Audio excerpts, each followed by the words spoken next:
Hello, everyone, and welcome to the Student Art Podcast. I'm your host, Ross Baxter, and today is episode 99 of the series.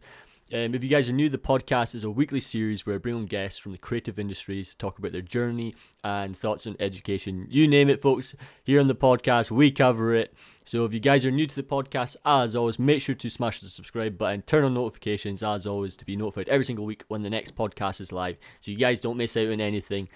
Today on the show, by gosh, do we have an awesome guest for you. We have an amazing 3D artist and winner of the Rookies for architectural visualization. We have Emil Rasmussen on the show. Emil, it's a pleasure having you. Thanks for coming on, man. Thanks for having me. I'm glad to be here. Thank you so much. We were just talking about architecture, etc. beforehand, because this is where I started. This is where my career began. Yeah. So what we're going to do, so as always, we're going to have a main topic, which is obviously going to be architectural visualization. That's going to be today's main topic. But we'll start off with good old introductions, my friend. So tell us a wee bit about yourself and we'll take it from there. Well, I'm a 25-year-old guy from Denmark. I've been doing CG now, I think, for almost 4 years. And I think my introductions to 3D was like, I had this friend who showed me, and back then I thought it was amazing, but by today's standards, it was a pretty crappy render.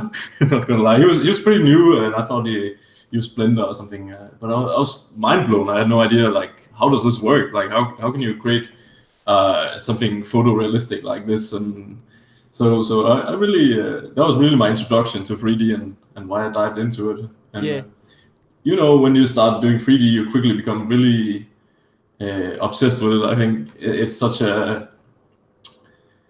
a nice mix, I think, of technical know-how and creativity, and I love that mix. I really enjoy that mix. A little bit more about myself. I live here in Aarhus, the second largest city in Denmark. I like to. I have played a lot of American football. Oh, nice! Awesome. Yeah, we're gonna have to talk about that down the line. I haven't done it in some years now because I have some back problems, but. I've really played a lot since I was probably 13 or something. So yeah, it's always been a big part of my life, and I'm still very involved in the football community and stuff. Amazing. So, awesome. That's really cool. Oh, dude, because sports literally my this is great. This is getting better by the minute. We've only just started. Sport is literally like my main thing. Like sport growing up. Was literally what I did all the time, so we'll have to dive into that as well. I've thrown in a few questions, like I said, for the fun part, but that actually includes a wee bit of sport, so I'm intrigued to figure out what you say. So when, like, I know you said, so obviously it was like this kind of over 3 or 4 years of doing art. Was art a passion before that? Like, did something, like, where did it begin at the start? Like, was there something that drove you to pursue this as a career? So it's kind of a long story, but I'll try to make it short. But in my early 20s, I had a really rough time. I think I had like what you call identity crisis. Okay. Yeah, I was really struggling to find out who am I, what do I want, and I dealt with some anxiety issues as well.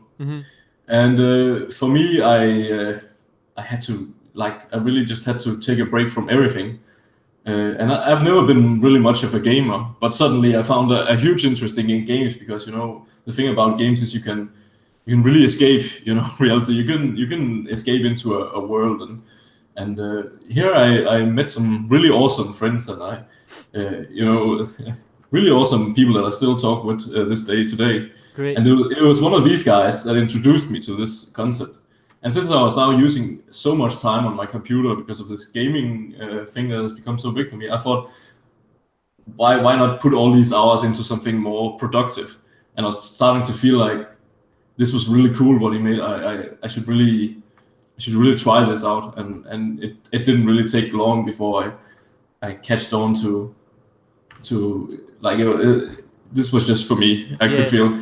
And it's funny because if you asked me 3 years earlier, I would never imagine in my life I would be working with something related to computers. I was never a computer guy or anything. So it's really a new and exciting world for me to start with the 3D. Yeah. That's amazing, awesome. I'm really glad you said that at the start because I've been going through the same thing as well. Believe it or not, I was trying to figure out like who it is that I want to be, like identity, like knowing what you want to do as a career. It's a big question for a lot of us. Like a lot of people, I guess, we are kind of, I wouldn't say naturally, but we are kind of put under this pressure of we kind of have to kind of figure out who we are quite early on. And it's not an easy question to get answered. There's obviously lots of variables, everyone's path's different, and things change. And like that was the same thing for me. So when I was pursuing my path, like originally I started off in architecture, then I went over to film, and then I went over to games, and then now I'm doing presenting. And so it's like constantly changing, and but that's how you learn. Like that's how you learn about who you are. It's like you said about being finding your path and stuff. And think of it, everything's kicked off for you. You've been killing it. Everything's amazing. You've just got an internship, so congratulations. Thanks, man. And you're winning the rookies. Really you're everything. It's awesome. You're having a great year, so congratulations. 2020 is not that bad for me. It seems to be for everyone else, but for me, it's been a quite alright year. Awesome. So far.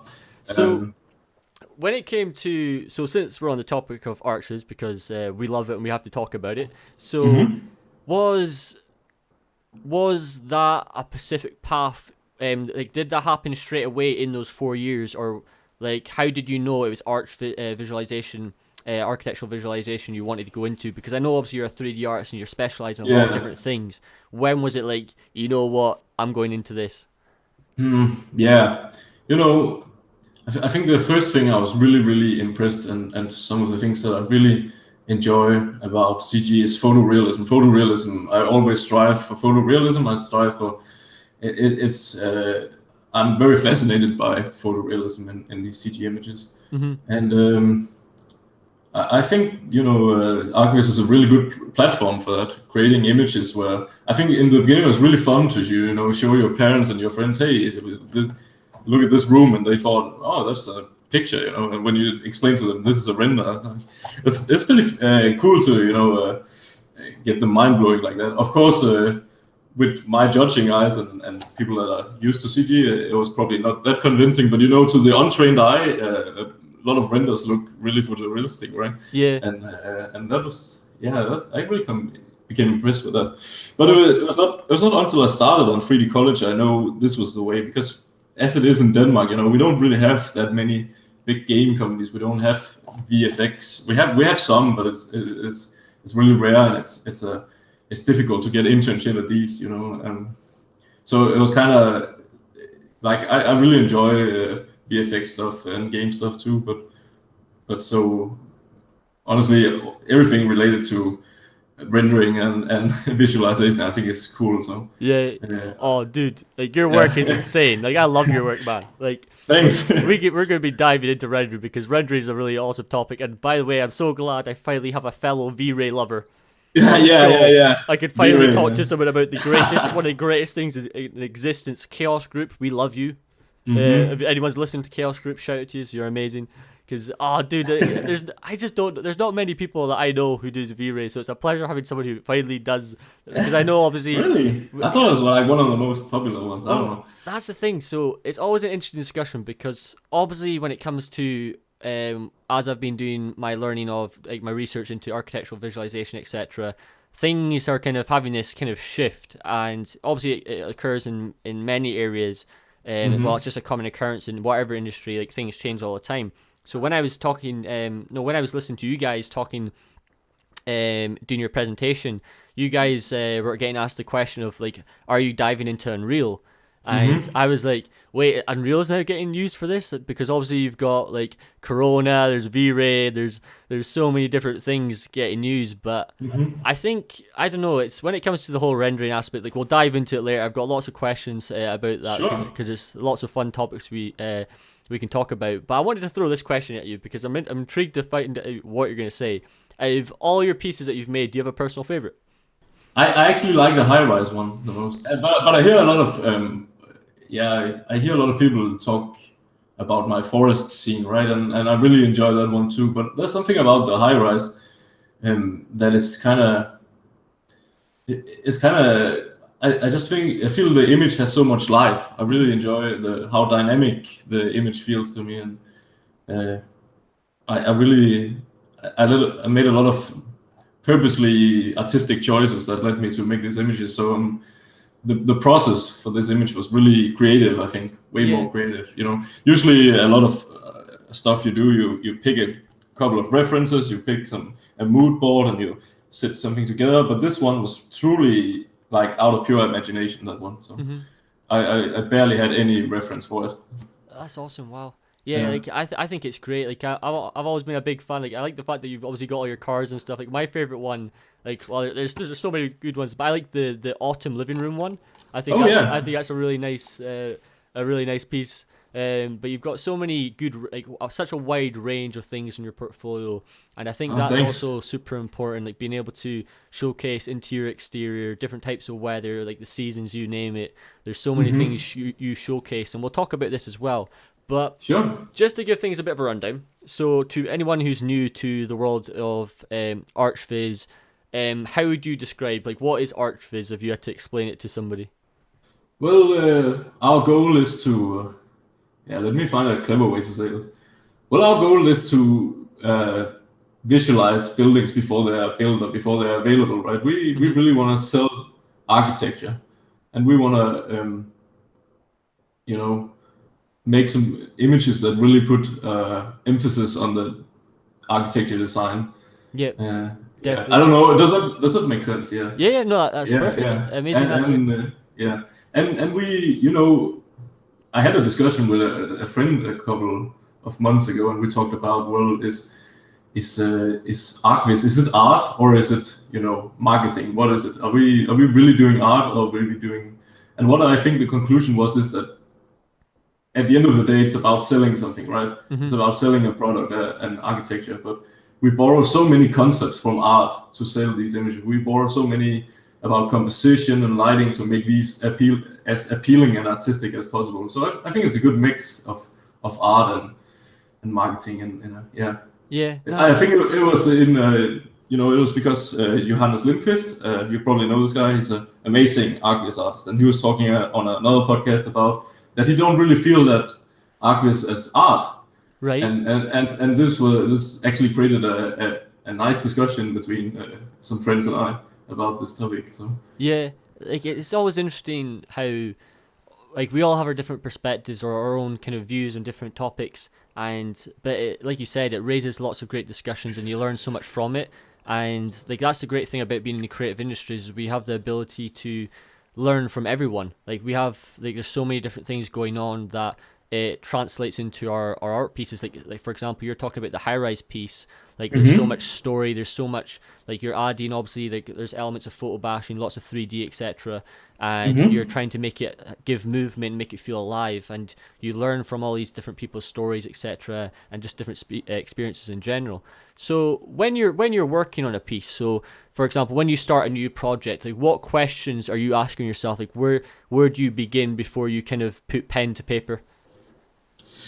Well, my inspiration and how I start projects is very different, I think, because sometimes it's actually to test something, and that's really strange. I found this, hey, Mirai has this new feature, or hey, I've seen this new technique or something, and then I try to create something, and I found out, hey, this is quite cool, maybe I should finish this, maybe I should make something of this. So that is one way I've produced images, really, just because I started out as a test, and then I'm like, okay, I might as well go and finish this because this is quite cool. But other times it's just gathering references, looking for inspiration, and then when I see something, like I already have before I start, I want to have a good image in my head of how I expect it to look like, and of course it's never gonna look like what you expect it to be. Yeah. So the first thing to do is, of course, I think, tackle the most difficult thing in that image. So I don't know if you saw the progress images of my forest. I saw the breakdown, and then also the famous mushrooms.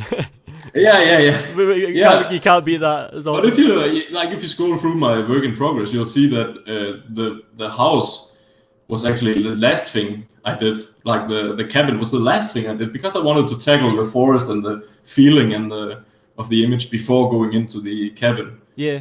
Although the cabin is the main subject, that's probably the thing I spent the least time on. So it's kind of Well, well, that's the cool thing. So obviously, one of the things I thought was another really nice touch, and it's one thing that it's always awesome to see when people are thinking about art. So when I go on ArtStation or when I look through people's work, I always like seeing a wee bit of story or something, like a bit of meaning behind the piece. So you were talking about how you would always like to live in a forest, like having exactly. your own house, kind of in a forest. Like it kind of gives me lots of like grand designs, childhood vibes, growing up, etc. Like all just Exactly. the imagination. It's brilliant. I'm not sure I would live there permanently, you know. Like, Oh, I'm too much it'll of be a the holiday house. It'll be the one of many houses. yeah. Like a retreat, you know. Like I could see myself, you know, leave my phone and go in a forest retreat house for 2 weeks and not answer any email. Oh, dude, we all have to have. I've been going through this kind of period at the moment where I've just like tried to take a break from social media. I'm like, right, let's just step back a wee bit. It's so addicting, man. It's so. Oh, well, you just keep scrolling, dude. It just keeps going. So Exactly. you said something there, which is another thing which is super important because when I was studying, yes, I did a lot of this, but I didn't do it. How can I say it? I probably didn't do it the best way, or I could have maximized my growth if I did it more. So you said experimenting, and so the way you think, you're very like there's lots of technical interest in your career, like what you love, like you love experimenting with lots of different things. I know you try Phoenix, like Phoenix. I gave Phoenix a go. So Phoenix FD probably about. It's probably a wee bit over a year ago because so I was making a piece and I was trying to figure out, what's this? Like obviously Chaos Group's implementing new things and stuff, and all these different experiments, trying new things, whether it's particles, you name it, whatever it may be. It goes such a long way. Like how has, because you've been doing like 3D for like 3 to 4 years, and you've learned so much, and you've showcased so much level of skill in such a short period of time. And I would put a lot of that towards your experimenting. You're willing to fail and try different things. Like how has experimenting helped you grow as an artist? Well, definitely, and I really appreciate those kind of words. That was really nice. Experimenting has always been a big thing for me, and it's also to do with my motivation. You know, I know people. There's a lot of artists that when they get good at one thing in CGI, they just keep, you know, repeating and doing the same thing over and over and over. And I always thought this must be kind of boring because the thing I enjoy the most about doing 3D is actually the challenge. You know, I really like to tackle something when beforehand I'm not sure how I will do this, but that's what I found motivating because I really want to figure out how I can do this. And so that's my biggest motivation for doing CG actually. But this is not for everyone. I know a lot of people that just enjoy creating more or less the same stuff over and again, and they get really good at this stuff because they constantly improve on the same topic. But I just can't stay on the same for very long. You know, I couldn't keep doing the same and same. So I know what you mean. Yeah, and a lot of my, you know, you say I show a wide range of skills, and that's because I've never really mainly only been focusing on Arch Viz. My portfolio might display Arch Viz, but I've been doing so much stuff like modeling sci-fi gadgets and like I just a week ago I modeled this sci-fi gun, but yeah, you know, awesome. Looking forward to seeing it. I'm not sure if we'll finish it because again it's just one of my experiments. Yeah, you know? exactly. Yeah, good point. Yeah, good point. Yeah, because it's just like I could spend more time now unwrapping and texturing it and rendering and all that, but for me it was really just, hey, I found this concept. Let me see if I can model this. You know, kind of challenge myself. And this, I don't know, this is just how I work as an artist. It's really how I. It's genius. It's a great way. And that's also my biggest strength. I think is my wide range of skills. I'm not particularly good at one thing, but I'm more like a generalist, I think. Right. Okay. Yeah. Because you, I think I was reading this on your rookies.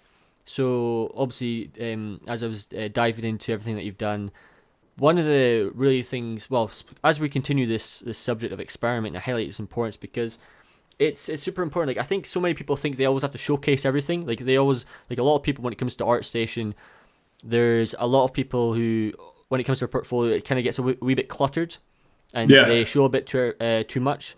Obviously, that's a great thing about having blogs, that you use your blogs to kind of showcase your experimenting, your trial and errors, because like that's a nice thing as well. And that's one of the things that when I was listening to Nigel giving you guys, you and Mads, like your feedback and stuff, it was awesome seeing how they reviewed your work in terms of your breakdowns, your ability to analyze things, the decision making behind the art that you're making, like giving things reason. And that's obviously come through your years of practice of experimenting and understanding what you have to achieve. And there was one thing that you said, which I thought which was crucial, was you were doing this speed test, or you gave yourself a challenge. I think you were challenging a friend or something, and it was really interesting to see, because the more you kind of give yourself, just throw yourself in the deep end, or give yourself something that you wouldn't expect to be doing, and see how you can adjust to that, because you're like the perfect example for a great candidate for getting an industry. And obviously, like, you've got your internships, which is awesome to see. And dude, you'll be sorted. You're fine. You've got everything nailed down. It's great. But it's something that that's super important to highlight, is the fact that you need to try different things out, because you said something which I was a culprit of. So I used to always, and I still kind of do it. Like, obviously, my main thing is presenting, talking, and consulting, etc. But I used to fall into the trap of always just doing the same thing. So I'd always be making furniture. So antiques is my favorite thing. So sculpting antiques, making furniture, and just designing in that perspective. And it's always been like my kind of easy kind of, that's my break. That's what I'm doing when I'm just chilling away, just making that stuff. But also I'm not against that, because I think it's really good. You know, you obviously become really good at this specific thing, and that can be a strength as well, especially in, there's a lot of these industries nowadays that require very specialized talent, right? So yeah, but it's just not motivating for me. Like I'm not really, you know, if I've shown once I can do this thing, you know, I don't feel like doing it again. Yeah, no, like I completely agree. And I think there's one point where you stop learning from doing the same over again. So it sort of just becomes like your comfort zone. Like I know I can do this, I can do something pretty, so I just repeat this, and you don't really go out of your comfort zone and challenge something new. So at some point, I think you have to like move on or something. Yeah. Definitely. No, I completely agree. So thanks for diving into that in so much depth. So I'll be making sure to showcase everything on the background, as always, folks, if you guys are tuning in, so you guys don't miss anything. So one of the main things, so obviously we've talked about V-Ray, so let's start talking about it some more. So always V-Ray, we've got Corona, we've got Unreal. So why did you choose V-Ray when it comes to rendering? Is it just because of it was something you were introduced to and you've been using it ever since, or is there a reason behind your tools of choice? I'm into offline rendering, to be honest. I'm not into the real time stuff yet. Okay. And it's mostly because I said I'm so fascinated by you know, photorealism and same. and it's not to say that you know, Unreal nowadays is incredibly photorealistic, but you know, I'm just picky. Yeah, I know that. I understand. I notice the stuff. You know, I notice the aliasing around the edges. I notice these things, and I don't like it. But I you know, it's obviously I see that, you know, because I'm mostly doing still images. I do not have the need to render 200 images for tomorrow. You know, so if I had to do that, real-time applications, of course, are way nicer in that regard. But because I'm mostly doing still images, I have no issue just using offline renderers like V-Ray or Corona. And when it comes to V-Ray or Corona, I enjoy working with both of them. I think both are great renderers. I started in V-Ray. That was what I was introduced to in my school. We used V-Ray, and it actually, just be straight up honest, I hated it. I hated V-Ray. Okay, yeah. Because it's such a, when you start out with V-Ray, there's so many settings. Oh, there's a lot to learn. That and Arnold, like if you're completely new, it's a lot to take in. Especially, and I don't think that's true anymore now with V-Ray 5. V-Ray 5 has become so nice, you know. But I think I started back when it was V-Ray 3.6, and oh man, I struggled grasping these concepts of what is GI, which engine should I use for when, and it was just so I actually changed to Corona, And Corona Render is such a nice solution because you really don't have to deal with the render settings. While it's just the standard settings works for almost every scenario. You can tweak a little bit, but that's when I got really confident and I went back to V-Ray because I enjoy now having more control over my rendering and yeah, but honestly they're becoming so similar now, V-Ray and Corona. Yeah, yeah.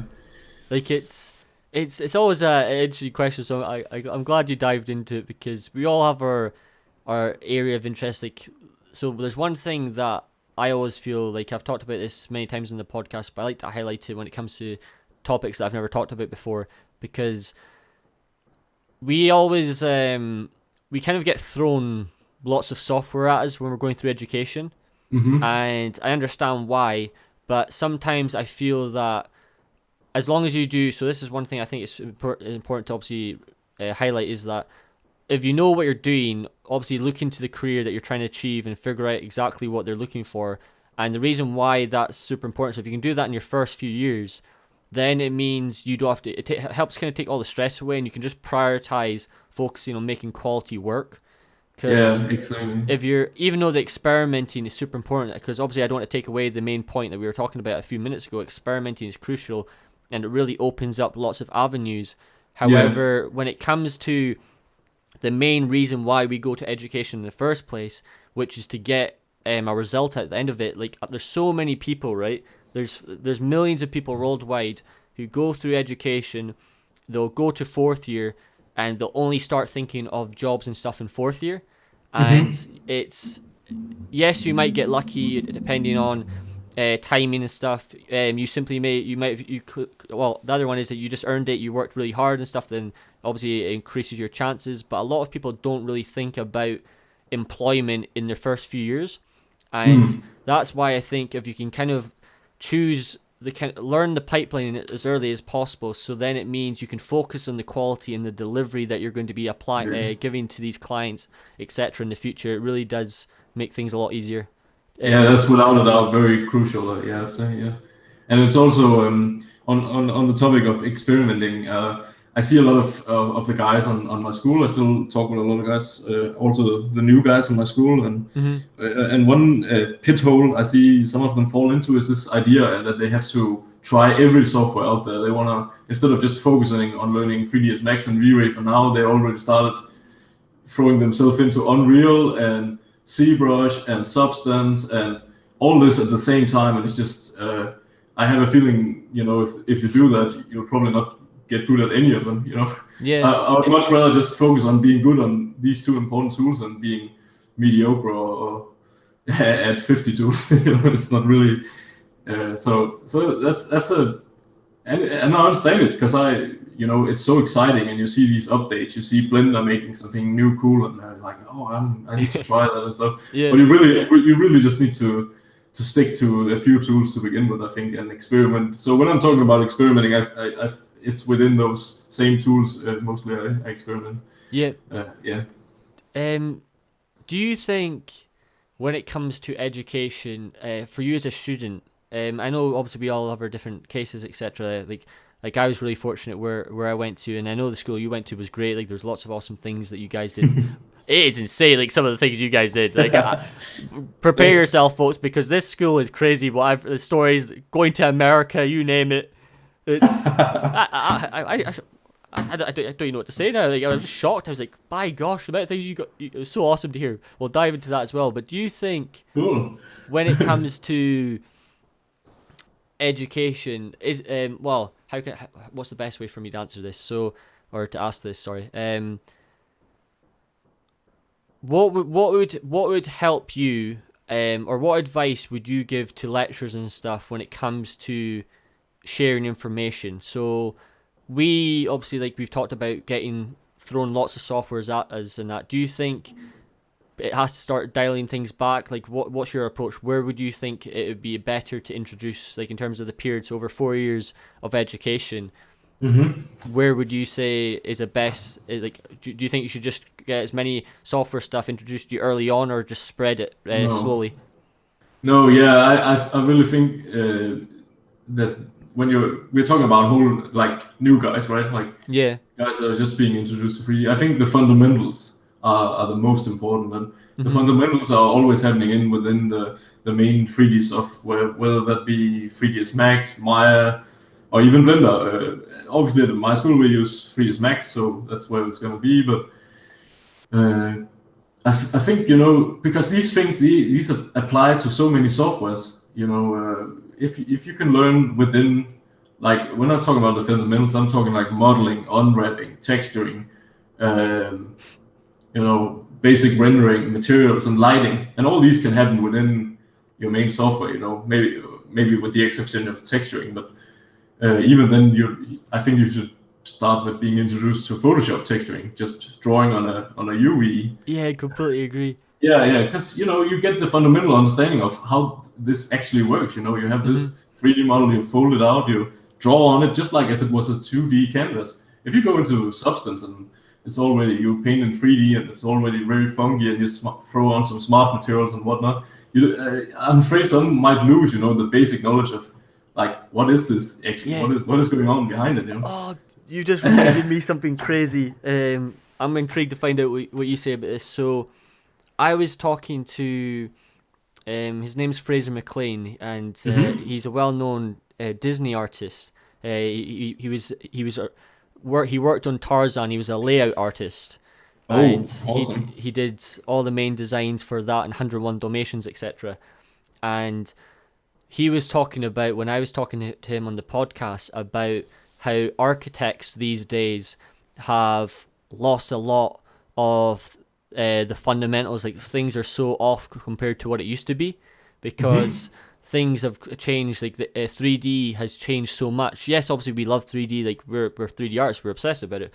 But there's a lot of things that have been that's been lost from the traditional methods. And I think another important thing to highlight is that when you guys are choosing the content that you're wanting to learn from, like, try to keep it at a minimum. We tend to like to go to YouTube. We tend to go to all these different channels. Like, say we subscribe. So I'm only subscribed to like 4 people on YouTube. Like, I literally keep my scope very small, because when I was going through education, I was like subscribed to 30 people. And I was going, like, my head was just racing. I was like, video. And then you'd be hearing all these conflicting opinions, and it would just drain me. And I would just be like, I don't know which one to go with. Yeah. So that's so many different topics, right? So some people start diving into character stuff, and then they dive into Arch Viz and game. And, you know, it's just, in the beginning, you know, you're going too fast. You dial it back a bit and focus on the fundamentals, right? And, yeah. And I think you have a good point about traditional art as well, you know, and that's the thing I wish we was introduced a bit more to. I wish we had learned a bit about color theory and these traditional techniques, because it's obviously very, very important as well for and fundamental for all topics within 3D as well. All the traditional, you know, techniques from 2D paintings and stuff, you know. Definitely. Yeah. Well, that was my next question, and I know you can answer it, but if you were to like start again, like if you had to go back or like basically just do like a summary of your career so far, if you had to go back and start again, what would you change? Would it be doing more 2D? Yeah. Actually, I would do more 2D, because while I found myself in the beginning being very intrigued by the 3D stuff and basically tackling, you know, the different challenges within 3D. I found myself now that I'm more comfortable with challenging these, lacking a bit of art skills, I would say, you know. I wish, and that's something I'm trying to learn now, really. So I cannot draw. I like, on a good day I can maybe draw a stick man. Okay. I'm incredibly bad at drawing. So, but I'm actually learning, and I'm looking a bit on videos on how to draw, because I really want to understand, you know, some of these principles and fundamentals. I think, and it can apply to every field in 3D as well. Definitely. And also because I have a feeling like the future. You see more and more tools now. It gets easier and easier to make 3D every year. And I have a feeling in the future that it's much more about the art than it is the software, you know. it's gonna be so easy in the future. It's much more about making cool art than it is focusing on how can I, how can you make it? Yeah, how do I, complete this challenge? Yeah. Because it's gonna be less of a challenge. I think. I don't know. I'm not. I cannot predict the future, but I have a feeling it's going that way, and it's gonna be much more about the art than the technical side of it. Yeah, definitely. No, I completely agree because Yeah. it's always an interesting, fun topic because like I asked that to many people on the podcast, like, what do you think the future is? And one of the main things is obviously is like what you said there, like there's so many tools that are making things so much easier.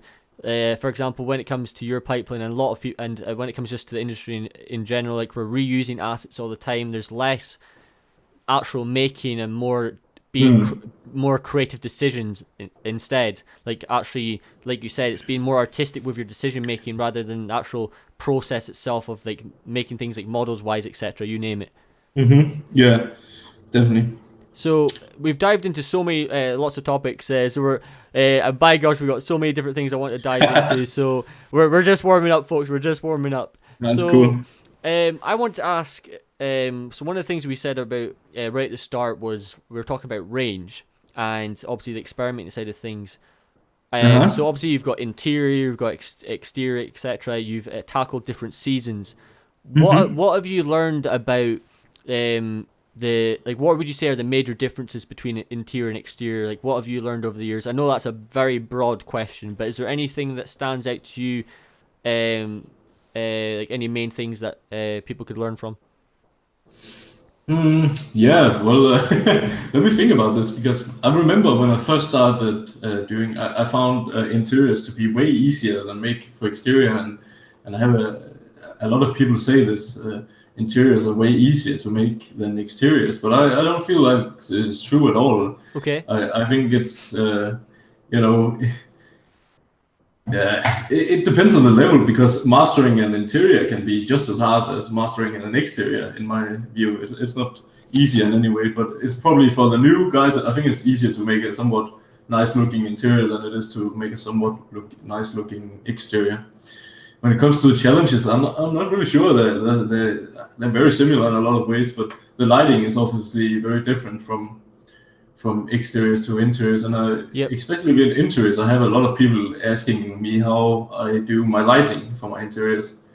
Because one of the issues you usually have with interiors is really hard to get a nice lit room without having something overexposed, like the windows and the direct lighting coming in can also very easily be overexposed, and that's often a challenge with the lighting. So, yep, perfect. Yeah. I don't know what else to say because I don't think the more I do both, I don't think they're that different when it comes to it actually. Yeah, no, that's interesting because I'm. This is interesting.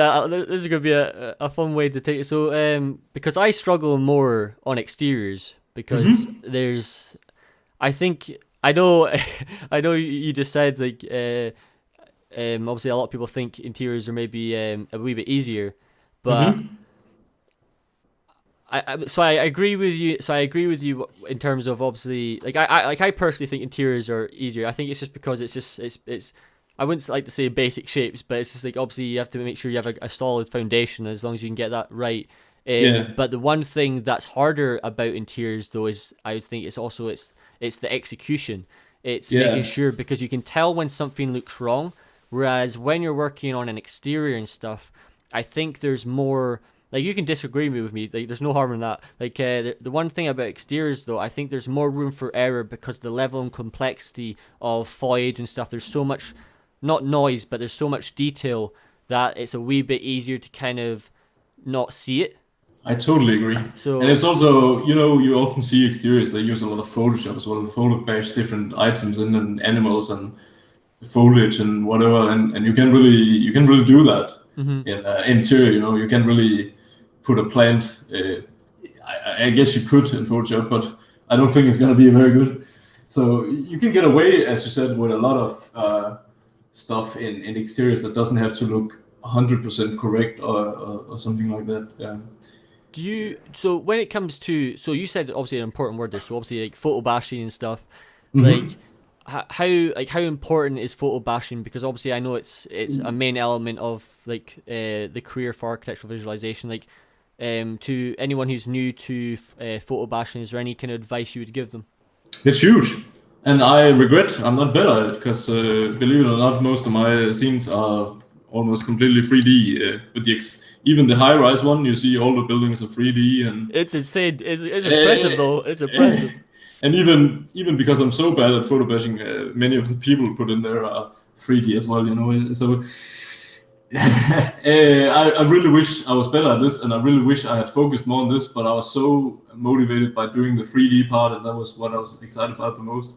Yeah. So because it's huge, it's a huge time saver, and it can look really good, and you can do so much in Photoshop. And you see there are some really good studios out there that utilize it all the time. One of my favorite ones is called Arch Viz. Okay. It's a London-based Arch Viz company, and it's way more photo bashing than it's 3D actually, but it's so artistic and so they really know their stuff. It's almost like matte painting, I would say. Oh, nice. Yeah, it's very inspirational. So if you don't know these guys, like, go check their website out. It's awesome, guys. It's really awesome work.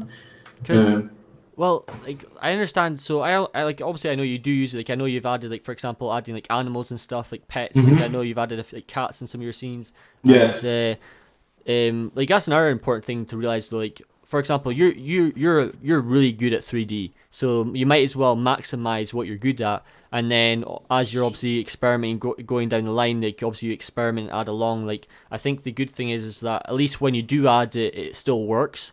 And like, it's I think a lot of people, when they think of photo bashing, like, a lot of people naturally think they have to do everything, whereas it's about learning how to dial things back and knowing when to actually use it, when to be smart, and that's like the main thing I guess everyone can learn from. Yeah, it's really the more you do it, the more you know what can I get away with in photo bashing, and what should I stay with 3D in, and yeah, definitely. Awesome. So we're going to be diving into two more main kind of areas or sections before we get into the madness of question time. So basically, we're going to be throwing everything at this guy. He's going to be bombarded with questions left, right, and center. He's going to be exhausted by the end of this. So Nice. the main topic I wanted to talk about next was your college, because it's a great college and you guys have done so many different things. Obviously, there's a lot of independence as well that you've learned along the way. But can you just give us a wee bit of introduction about your college and what it is exactly? Sure. Well, it's called 3D College, so the name is not very creative, but perfect. Sorry, straight to the point. It makes it easy. But it is a very creative place, and it's located out in nowhere in a small town in Denmark called Greno, which is out by the sea and in the forest. So there's not really much to do except doing 3D. Also, here, of course, you do 3D. So yeah, it is really, but it's a nice community, and we have this campus where we live 2 and 2 together. And my old roommate was also on that 3ds meetup show, Mads. So that was actually my old roommate, and he's an incredible artist as well. He's you know, he is. He's really insane, and part of the reason why we have become so good is probably because we were roommates, because we really pushed each other. It was there's been a lot of competitiveness between me and Mads, and it's mostly been friendly. Yeah, you love to see it all. I'd be the exact same. You've got to. Yeah. The college is really affordable. So it's around 5,000 Danish crowns a month to go there. But in Denmark, when you're studying, no matter what you're studying, you're given 5,500 crowns a month for by the government. So it's practically free, because we get food, we get computers, we get licenses, we get a place to live, and all that. And even some nice school trips. So I've been to London with the school, and I've been to, I think, London for a week, and then 4 weeks to Seattle. So it's been really cool, and this has all been included in this price. So I think it's a really, really affordable option, and so it's not a bachelor degree or anything. It's not a so the school goes as following. You have a half year of like introduction to 3D, and then you can extend it I think with a year or 1.5 year, Mm-hmm. with more. But then the idea is that by the end of this, you should have found an internship. Yeah. And then you start this 2.5 year long period where you go back and forth between school and internship. So you are like maybe 3 months at the studio and then 1 month at school and then back to 3 months to the studio, and so it goes back and forth like this. And then in the end, you can call yourself freelance. Well, yeah, then you've made it. You've reached Mount Rushmore. You're in top of the Yeah. world. So, but it's a really nice program, and yeah. So when it comes to quote me if I'm wrong here. So, am I correct in saying that? So internship is built into your course, so it's literally part of the course. Yeah, I'm not exactly sure how it all works and all that, but yeah, as I understand, you get hired at the studio on this contract, mm-hmm. and they have to, of course, pay you while you're there a lower salary than normal, and then the school periods. By the end of your internship, they will get refunded, I think, these monies for when you are in the. But they have to pay you during the school, but they will get refunded afterwards. Right. But yeah, it is part of the school system. So you go back and forth between these studios. And the studio, of course, you're just working like normally, but when you're school periods, you have to learn different topics. And in the end, there is like an exam, a final project. Yep. Yep. Perfect. Wow. Because the reason why I want to talk about the internships, so obviously a big part of my podcast is based on supporting the education system and trying to get change, and a lot of lecturers listen in and tune in, and we try to learn from each other and just help each other grow. And one of the things that I feel that your course does great, there's a few courses that do it, well, obviously it's getting a lot better, but when I think of education, especially in the UK, there's not many options of or guaranteed options of internships straight away. Like that's what I think it should be. Like you go to education, you have your first few years, etc., and then you're definitely guaranteed an internship, like say third year. I'm very sorry to disappoint you there, because it's not like this at all here. And in fact, it's quite difficult to get an internship. Okay. Mostly because there aren't that many 3D studios around in Denmark. So there are a few spots. So you have to really, during those first 2 years where you're at school, you have to really pull yourself together and work hard for getting this internship, because it is out of a class of 20 students, maybe 3 or 5 guys will get it's not like that. 3 or 5 guys will get an internship. So yeah.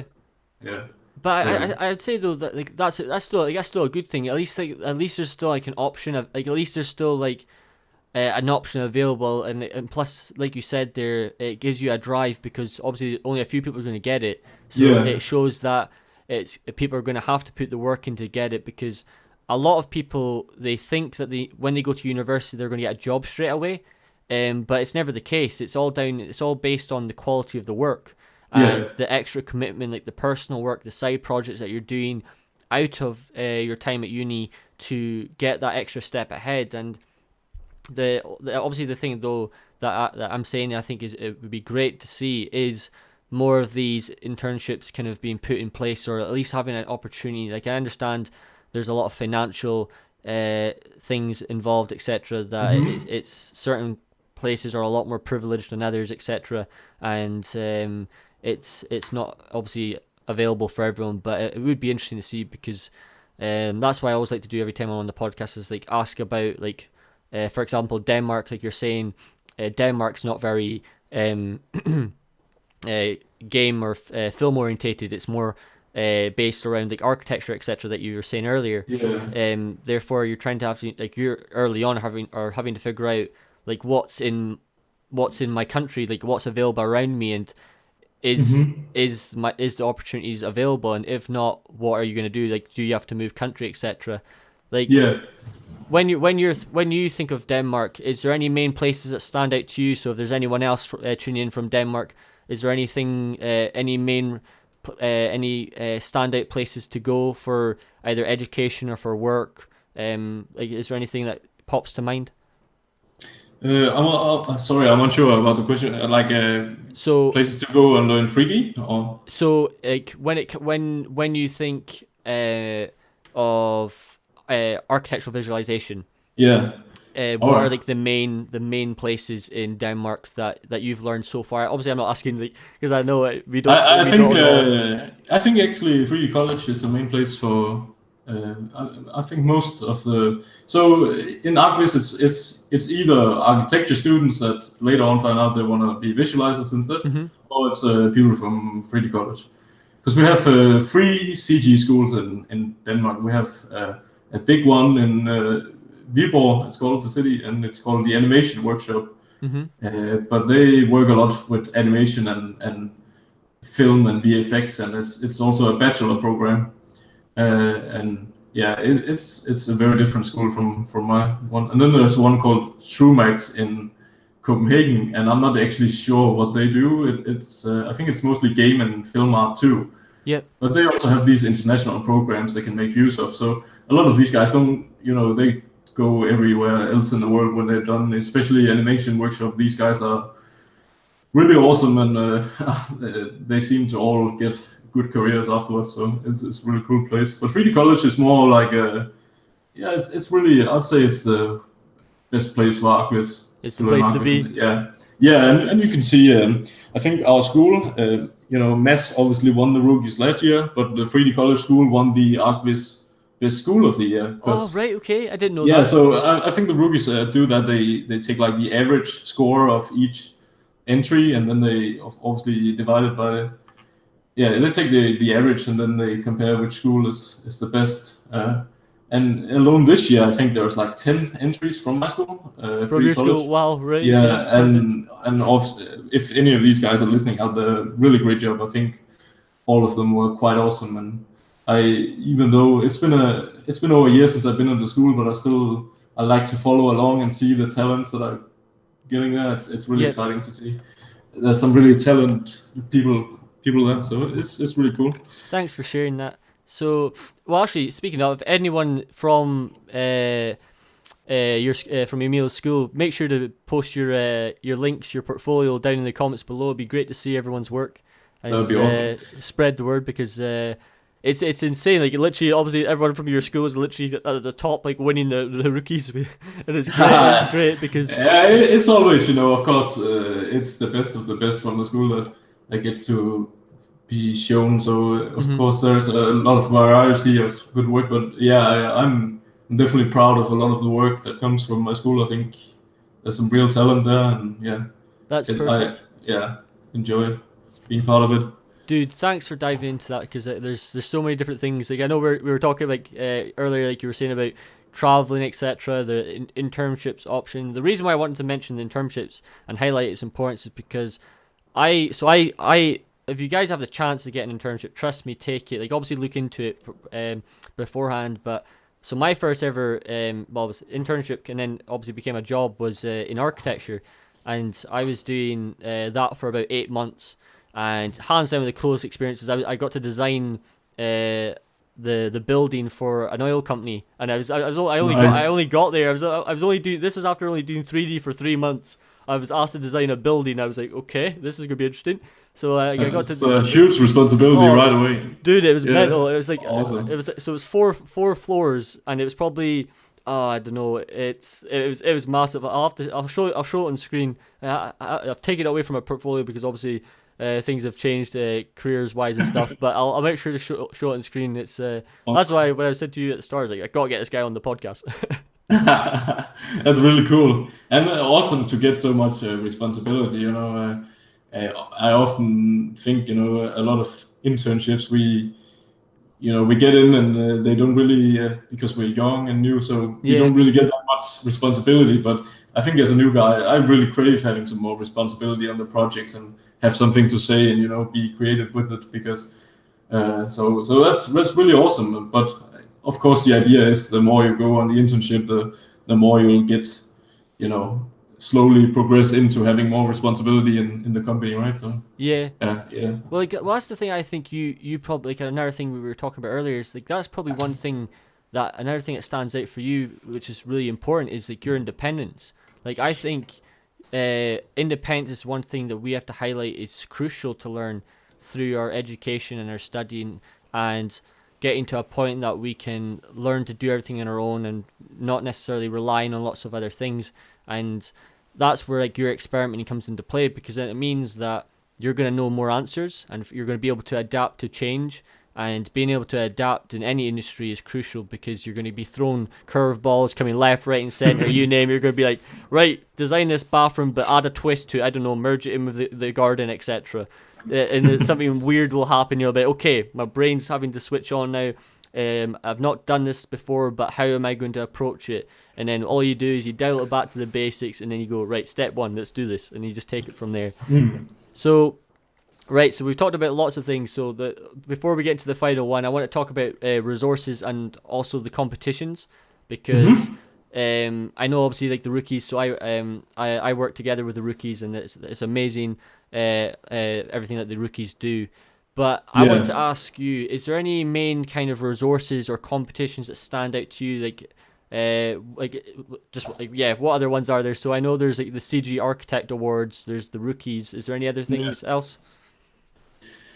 Not to my knowledge, no. Okay. I'm sure there are some, but I would definitely say the rookies is the main one, and I'm really grateful for the competition. It's such an awesome, initiative. I think about the whole competition. CG Architect is a big one too. I've actually never participated myself. I think there's a deadline in 3 weeks, but I've been really busy with this internship, and I don't really think I'll make it this time. Yeah. I would encourage everyone to give it a go. It's like I think it's like the biggest Arch Viz competition out there. Other than that, there are some small like monthly challenges or sometimes weekly challenges. There's like a guy called Fabio Palvelli. Oh, he's a legend. Yeah. He's such an awesome guy, and like I enjoy his YouTube stuff as well. And he has these monthly challenges. But those are not like big competitions or anything. Yeah. So it really is, and especially if you're a student, the rookies is such a great opportunity, and I encourage everyone, regardless of level, regardless of whatever stage they're at in the career and studying, participate. Like, there's nothing to lose from participating in the rookies. You can only win from participating. Yeah. So perfect. Awesome. Yeah. No, it's. I know I'm asking you lots of difficult questions, but I appreciate you. No, it's okay. Because there's a lot to take in, but that's why I always think it's always best hearing it from students and stuff, because obviously I get lots of veterans thoughts and stuff as well, but it's always nice to get the latest like people who are actually just like making that transition, because that's the best part. That's always the best stories to listen to. Because cool. there's like, you don't know what to expect. But another person, once again, if you guys have not heard him, he's an absolute legend. His name's Nigel Hunt. Make sure to check out Nigel's work. I'm going to be talking to him in a few weeks' time, so stay tuned for that. Emil got interviewed by Nigel and his team, etc., for the 3DS London. So if you guys want to tune into that, it's another thing to make the most of. Highly recommend you to check that out. And when it comes to resources, so I know you said obviously we've got Fabio, etc. Is there any YouTube channels or websites? So I know you use Evermotion. Is there anything else that you kind of go to, or is Evermotion like your main one? Yeah, so for assets, Evermotion is definitely great. There are a few ones. There's also one called CG Mood, which is like, and there's one called 3D Sky, and they're a lot alike. It's like a market. It's probably like Turbo Squid, but for like architecture, like Arch Viz assets, right? Yeah. So these are for assets. For learning, I've actually always found, I've had some new guys coming up to me. Hey, is there a course you can recommend me? And I've always had a difficult time pointing one out. I have a good friend of mine. He's an Arch Viz artist from Finland. He's been doing it for 15 years, I think. He's called Timo, and he just recently made a course actually. And I don't know. I can send you the link and put it in the description. That'd be perfect. Because I think he's really good, and I think the course is really nice. It's recorded. I don't think he recorded any voice in it, but he's going slow through everything, and I think it's just really showing how the whole process of creating an interior. There's a really good introduction. There's also Johannes Lindqvist, which I talked about earlier. He has some really nice tutorials and tips and tricks. There's a guy called Bertrand Benoit. Yeah, I'm not sure how to pronounce it, but it's okay. Trust me, there's so many names that I struggle with. This guy is so he has so many tips and tricks as well on his webpage. So yeah, definitely find these awesome guys and check out their tips and tricks. It's really good. Perfect. But, yeah. Well, what I'll do is I'll make sure to put everything so everyone can obviously access. You'll be seeing things on the slideshow playing in the background as always. I know there's obviously Discord communities as well. If you guys want to go check out Arch Viz Discords, make sure to make the most of that if that's something that you're trying to get into, just so you can get more one-to-one feedback. And community plays a big part in every industry, so getting involved. Like for example, what Emil was saying, like Emil and Mads like working together, using their passion for Arch Viz, working together and competing together with healthy competition really helped escalate both of them. And the great thing about obviously both these two artists is one's very more, like for example Emil was saying, you're very more technical involved, and then obviously Mads is he has his own kind of stylized very particular kind of Scandinavian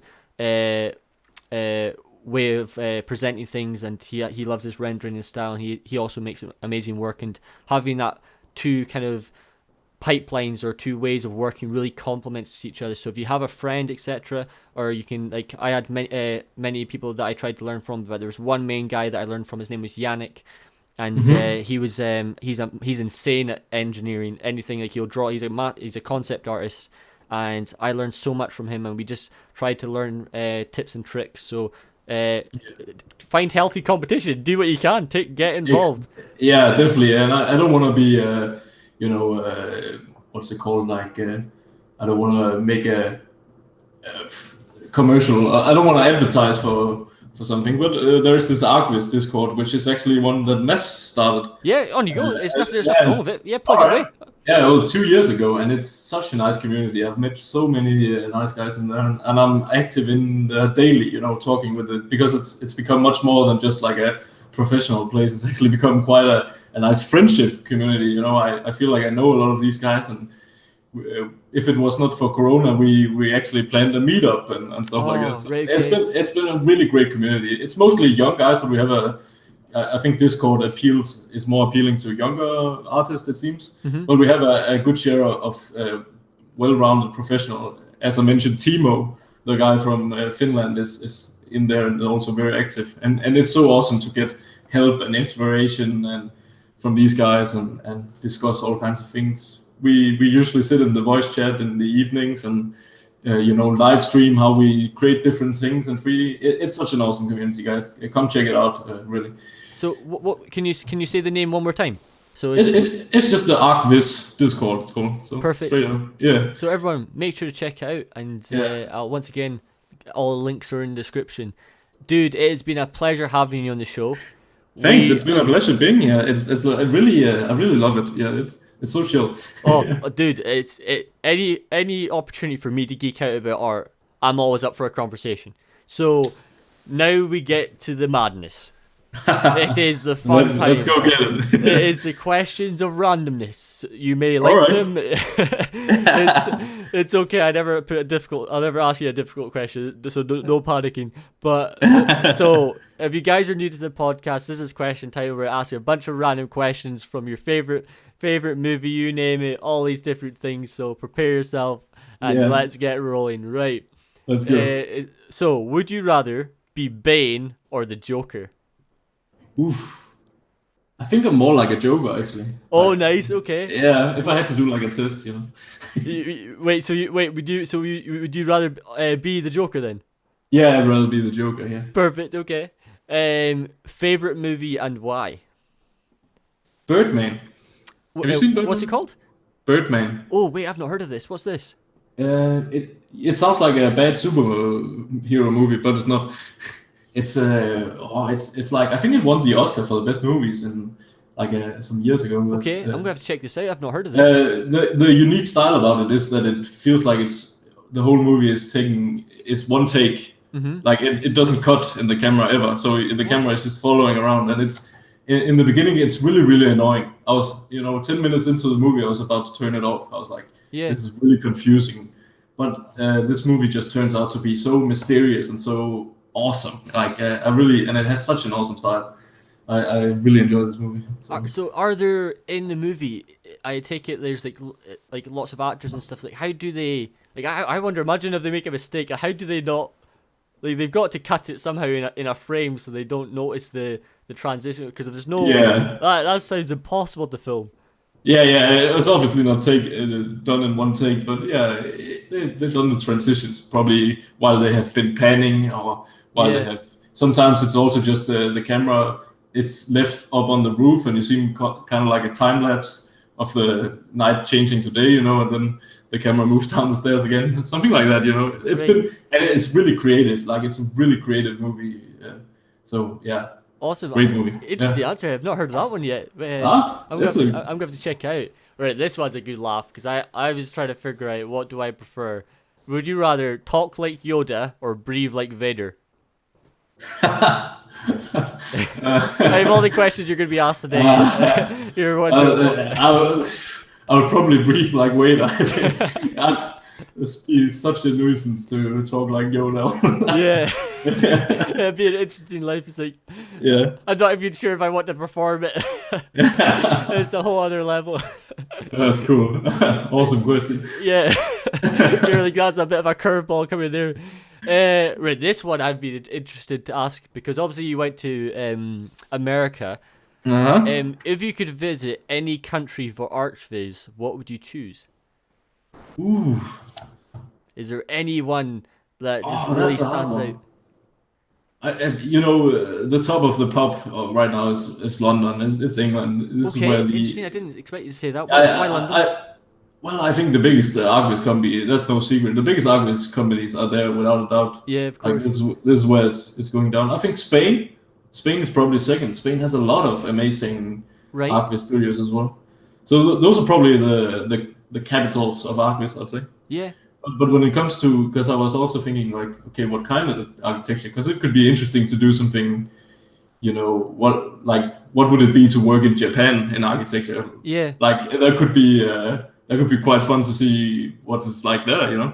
I have no clue about the Arch Viz industry if there even is one. I guess there must be one, right? In Japan. Yeah. Oh, dude. So I don't know. I'll probably go with England, but that's so many interesting things. Places I think. No, that's cool. Oh, dude, no, you mentioned that'd be interesting because that's the greatest thing about Arch Viz is like there's so much experimenting involved and there's so much things you learn from different cultures. And like for example, it's like the way they do housing because obviously there's so many people in Japan and Asia, etc. And the way they have to kind of maximize space. Like, do you have all those like kind of pods, like the bedrooms?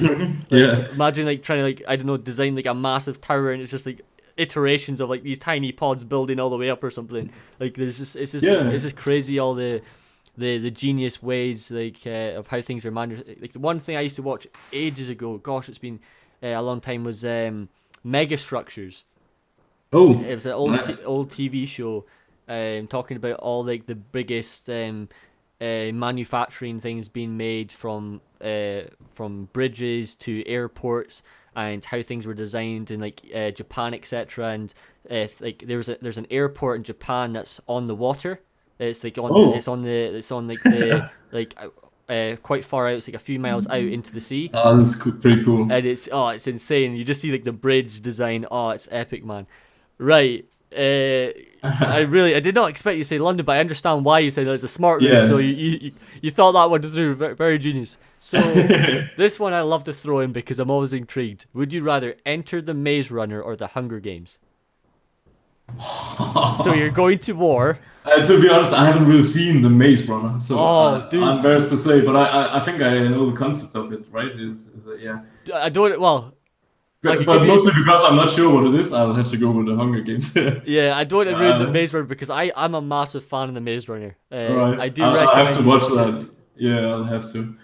Yeah. So you're going to war. You're picking your weapons. You're fighting to the death.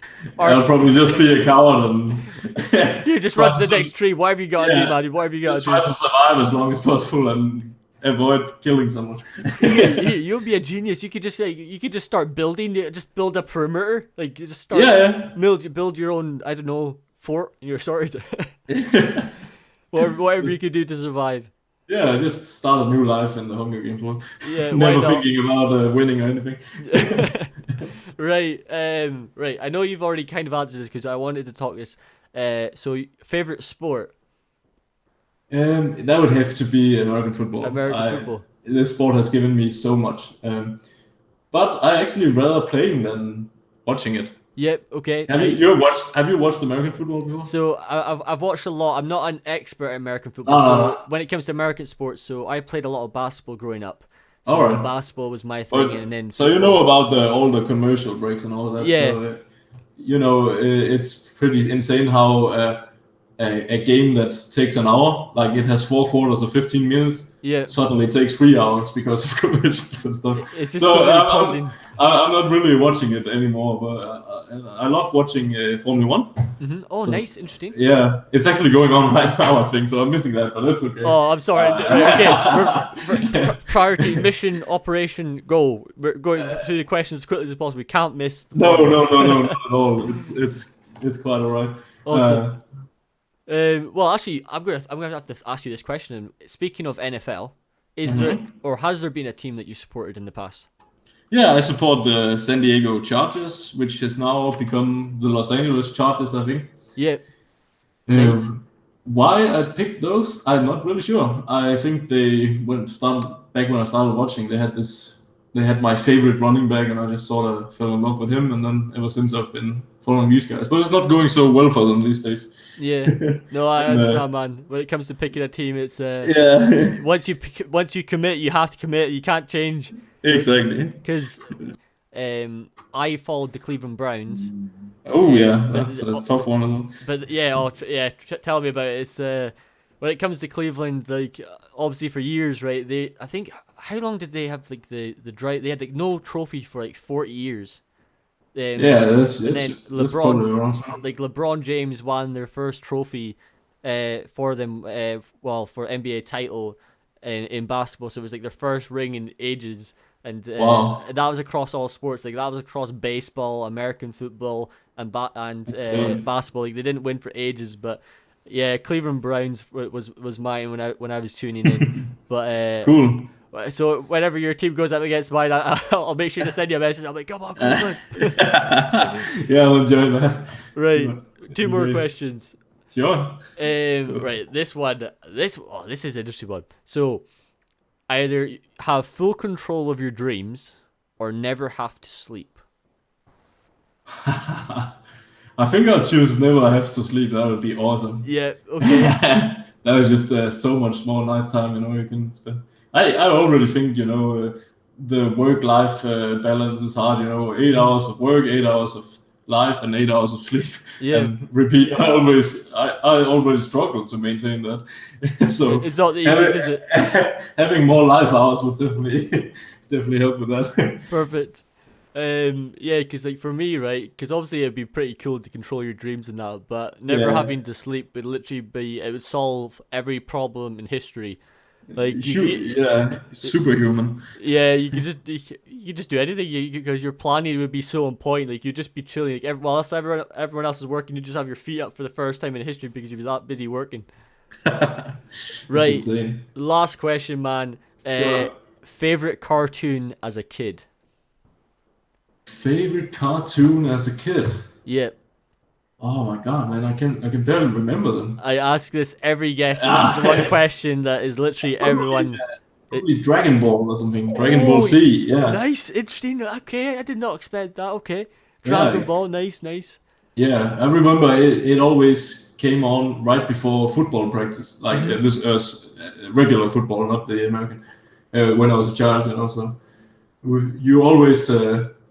we always had to watch this, and everyone came 5 minutes late to football practice, and then we could talk with did you see this today? And So You've got to get the that's original why, Dragon yeah, Ball. that's why I remember that one so well, because everyone on my football team was always coming late because they had to watch Dragon Ball.